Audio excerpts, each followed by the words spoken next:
Time to do a breakdown on what is coming in second half of Young Justice Outsiders. What is up, YouTubers of the world? MegaGeekMixer here to give you guys a breakdown of the two teaser trailers we were given for the second half of Young Justice Outsiders. We were given one that was given to us right after the first half of Young Justice had ended, and then we were just given a new teaser late last night that I saw earlier today, and now it's time to break down a few things I saw in those trailers and what might be coming in the second half of Young Justice Outsiders, or what could be coming in the future of Young Justice. Starting off with the fact that Beast Boy is back on the team. As he said in the first teaser trailer, he wants back on the team, and we saw a few images of it there showing him working together with the team. Also, what we saw was it seems like Geoforce and the rest of the people who are on Nightwing's team might be more working with Miss Martian's team of the Young Justice heroes. But as for Beast Boy, what could he bring to the team? All we know is that he brought something to the team when he found out about those goody goggles that were made by Granny Goodness, which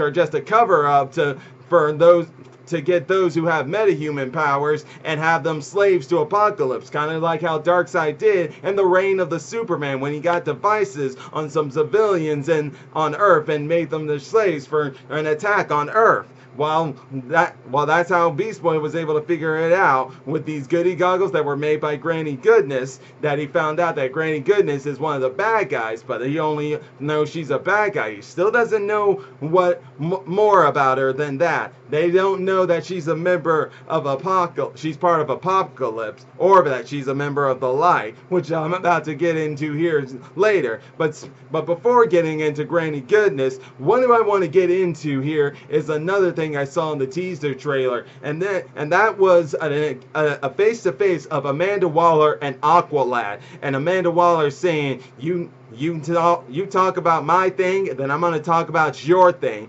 Meaning that she probably knows about the Justice League has been split up due to all the political pressures that's been put on them, that they've all been split up, and yet secretly they're actually working together. Except most members in the Justice League and members of those who aren't a member of the Justice League don't know that. Neither do people in the Young Justice team know that. But somehow Amanda Waller knows, which isn't a surprise, because that's no doubt what she's telling Aqualad there. Aqualad is one of those people who knows that he's working together secretly and doing separate missions that are all connected, as they're all confiding into each other to find out a better way to battle the metahuman trafficking. And well, all I gotta say is, what is it that Aqualad knows on Amanda Waller's side? Well, I think that is in fact that maybe, just maybe, he might know of the Suicide Squad. Now, is this me saying the Suicide Squad's in Young Justice? No, but there is a little tiny clue to it in an image where it shows that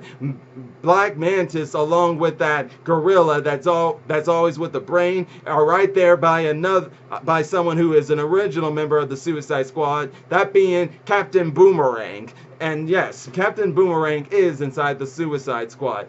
But that just gives you a little clue that maybe they are in the Young Justice universe. And if they are, heck, I would not have a problem with that. We already know for a fact that Belle Rev is in the Young Justice universe. And at first, Amanda Waller was the Warden back in Season 1, Episode 11, I think it was, episode called Terror. And it showed a little incident happen in Belle Rev. She was the Warden until that incident happened, and Hugo Strange became the Warden. But this was all part of the Light's plan. But we have not ever been given any more information about what happened to Belle Rev after Season 1's finale, and what's been going on in Belle Rev in Season 2. This will be the first time since Season 1 we've seen Amanda Waller. So is she now the Warden of Belle Rev again? And if she is, has she created her own Suicide Squad? And if she has, maybe that's what Aqualad was wanting to tell people about. But if you all know Amanda Waller, she has her ways of making sure these superheroes are able to work with her on what she does. She's done that with Batman a few times before. An example is in Justice League versus Suicide Squad. Justice League didn't approve of this whole Suicide Squad thing at first, but after the event that happened in Justice League versus Suicide Squad, Batman admitted that the Suicide Squad was necessary, and trust me, that made Amanda Waller proud that she would gloat about that a bit. And who wouldn't? When you were able to convince Batman of a necessary thing like that, then who wouldn't want to gloat? But that aside, there's also the fact that, as I talked about earlier, Granny Goodness. Now, as Granny Goodness, in the second half, we'll be seeing her in her Apocalypse uniform. But not only that, it also seems like she's torturing somebody in this next image right here, which I couldn't tell at first, but after seeing it a second time, I think that this is Big Barda. Big Barda, if you don't know who that is, she's a part of the New Genesis' New Gods, and she's married to High Father's son, Mr. Miracle, the guy who's able to unlock any key out there. What does this mean going forward? Are we going to probably see Big Barda working with the Justice League that's out in space? Because we also saw a quick image of Superman fighting Granny Goodness there. And maybe so, because if we do, that'll definitely be interesting to see.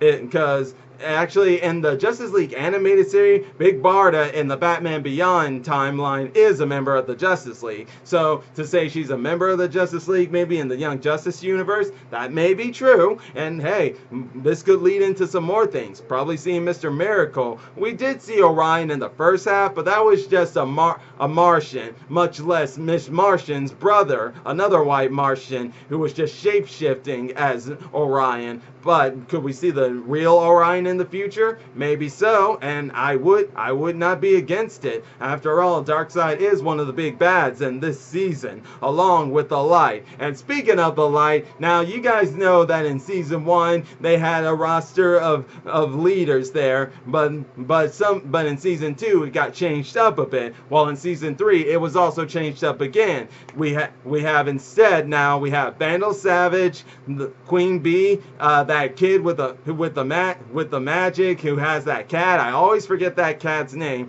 You got Lex Luthor. You got and now you got the humanoid, the Ultra Humanite, and then there's Deathstroke and Granny Goodness. These are the new members of the Life, and their chief enforcer is Lady Shiva, who's also part of the League of Shadows. And speaking of the League of Shadows, Deathstroke is now the leader of the League of Shadows.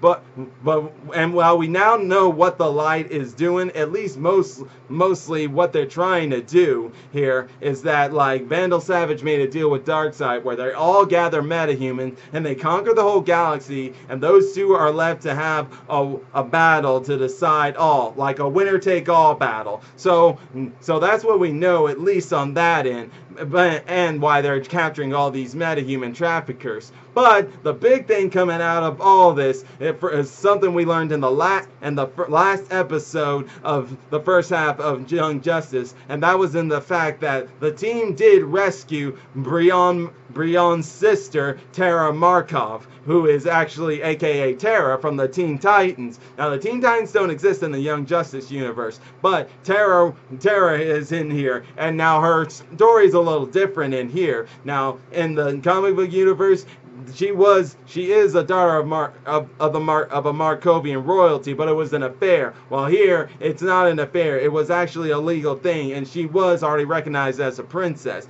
but she was kidnapped and due to metahuman trafficking. And then eventually she was rescued by by Prince Brion and Nightwing's team. But what we learned at the end was that she's actually working with Deathstroke, because she texts him on the phone saying that she's in, which is going to lead into the second half dealing with the Judas contract, but in the Young Justice instead of the Teen Titans. And this is what's going to be interesting there. Like, how will this affect Brion Markov? Because, like, in the comics, they were on two separate teams. Brion Brion Geoforce was on the Outsiders. You had Tara, who's on the Teen Titans, but now they're actually together in a team. So this will play an even more dramatic role on Brion Markov when it's exposed that she is working undercover with Deathstroke in the terms of Judas contract-wise. So you gotta wonder what will happen when that does happen.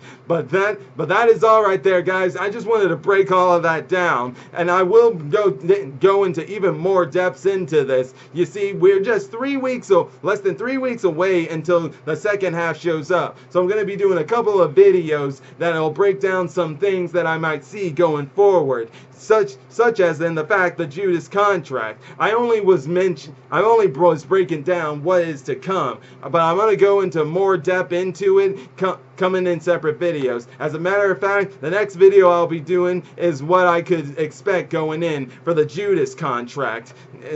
Yes, what will happen in the Judas contract? How will it work out? Like, it's just going to be a prediction, but I feel that it'll definitely help us with theorizing what might come as we're moving into the second half of Young Justice Outsiders, because definitely Young Justice Outsiders has been amazing. The story's been greatly structured and leaving us with all sorts of Easter eggs of some things to come if they make a season 4, which I really hope they do. I really do. But that is it for today, guys. And hey, if you're enjoying my videos, all you gotta do is click that like button, subscribe to the channel, and hit the bell icon to be notified of when I make more videos. And until then, MegaGeekMixer signing out. Bye!